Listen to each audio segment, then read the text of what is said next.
granite coffee pots, some cups and saucers, a pint bottle of cream about half full, and a big cut-glass sugar bowl. He glanced somewhat hopelessly at the table. "Just a minute," Della Street said. "Perhaps I can help." She stacked the books and magazines. Carlin smiled his thanks, placed the tray on the table, started pouring coffee. The cups were of various patterns and showed evidence of hard usage.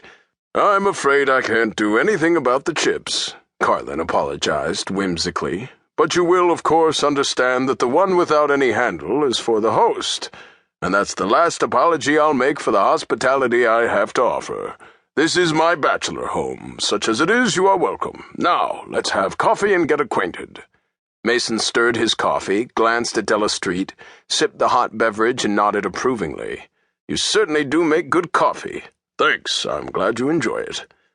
"You do all your own cooking?" Della Street asked, and then added hastily, "I'm sorry, I don't mean to pry." "Quite all right," Carlin said. "I like to cook. My meal hours are irregular and my tastes are unorthodox. When I get hungry, I go fix myself something to eat. When I'm not hungry, I don't eat.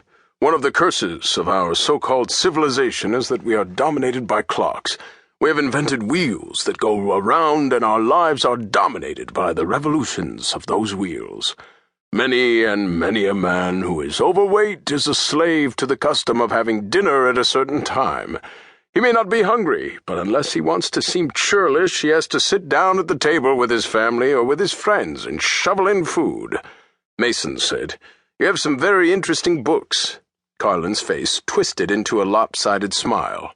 "Mr. Mason, let's dispense with pretext and politeness. I know that you didn't come here at this hour to talk about the weather or the coffee or my books. You're curious. I'll satisfy your curiosity. Then you can satisfy mine. I'm a widower. I've been living here for 5 years. I have a small income which enables me to be relatively independent of economic worries, provided I watch my expenditures. I'm something of a hobbyist. In the basement, I have a little printing shop and a small stock of very choice paper.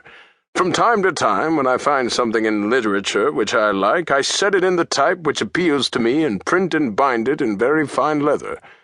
From time to time, when I find some book that I think is deserving, I remove the old binding and rebind that book in hand-tooled leather.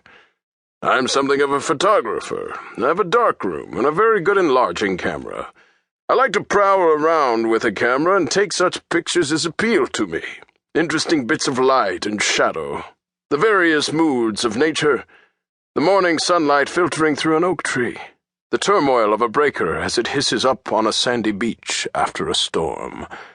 I think it is given to all men to appreciate beauty, and while I'm willing to admit that my appreciation of art in my younger years was for more animate objects, and Carlin smiled reminiscently, I now have adopted a philosophic attitude and worship a more impersonal beauty.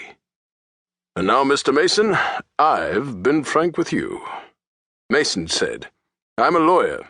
I'm trustee for the secrets of my clients. Many things I'd like to reveal I can't tell."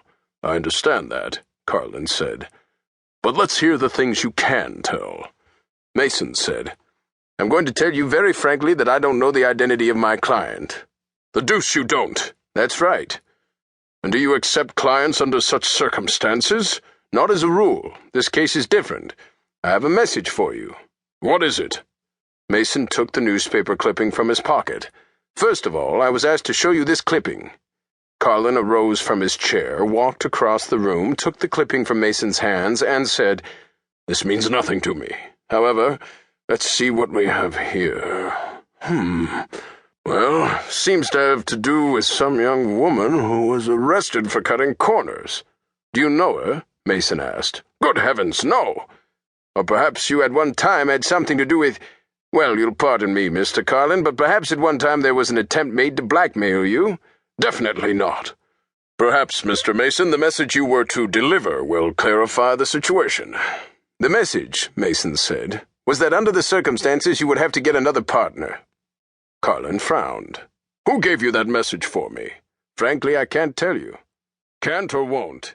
Either way you want to take it. The message is—